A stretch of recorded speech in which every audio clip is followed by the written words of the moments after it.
Part 2. Prepared for it. On the street, it felt unpredictable. Insurance companies began to notice a pattern. Too many young drivers were wrecking their Z28s. The car had to be driven like a race car, and not everyone was ready for that. That's when the legend of the deadly 302 began. Chevrolet didn't set out to build a dangerous street engine. They set out to win races. The Trans Am series had strict rules: no engine larger than 305 cubic inches, and the cars had to be production-based. That meant if Chevy wanted to compete, they had to sell a version of their race car to the public. The answer was clever engineering. Chevy already had the 327 small block, famous for its 4-inch bore. They also had the 283 with a short 3-inch stroke crankshaft. By combining those two, engineers created a hybrid, a 302 cubic inch small block that could spin faster, rev higher, and stay alive longer than a traditional small block. This was no ordinary engine.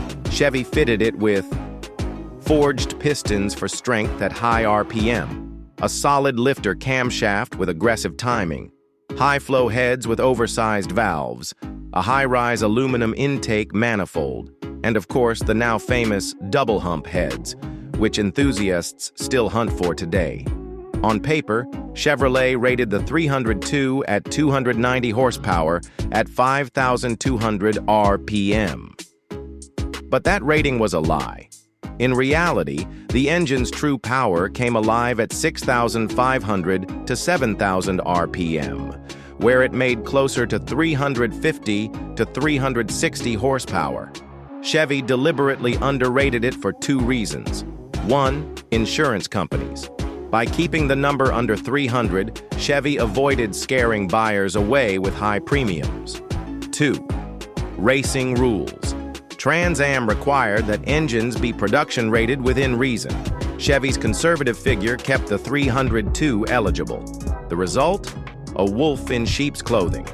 On paper, the Camaro Z/28 looked mild. In real life, it was a screaming beast that demanded every ounce of skill from its driver.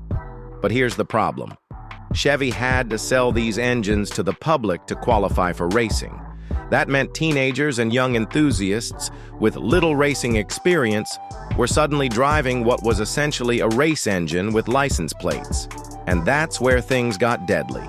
To understand why the 302 was both brilliant and dangerous, let's look deeper at how it worked.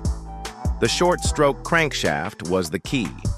By reducing the piston travel, Chevy made an engine that could spin to very high RPM without destroying itself. High RPM equals more power, if you have the right camshaft, heads, and carburetor to feed it. The 302 turbofire used a Holley 780 cubic feet per minute 4-barrel carburetor, massive for the time. It breathed through a dual-plane aluminum intake and exhaled through free-flowing exhaust headers. With the right setup, it could easily hit 7,500 RPM, something unheard of for most American V8s of the era. But here's the catch. The power band was brutal. Below 3,500 RPM, the engine felt sluggish compared to a 350 or 396. But past 4,500, it exploded with life. It wasn't a smooth curve.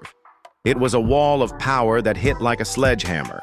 This Jekyll and Hyde character made it perfect for racing. On the track, drivers kept the engine screaming in its sweet spot. But on the street, daily driving felt awkward. If you shifted too early, the car bogged. If you pushed it too hard without mechanical sympathy, you risked blowing the engine apart. The solid lifter camshaft was another challenge. It required constant adjustment, and if neglected, the engine would eat itself. For casual owners, that meant a ticking valve train, misfires, or worse, dropped valves at high RPM. Even the oiling system had limits. Chevy small blocks were tough, but the 302's habit of living at 7,000 RPM pushed the limits of lubrication. Many racers ran high-volume oil pumps or deep sump pans to keep them alive. Street owners often didn't.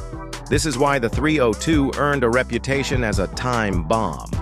Not because it was poorly designed, but because it was overbuilt for racing and underloved by regular owners. For the average Camaro buyer in 1967, 1968, or 1969, the 302Z/28 was a shock.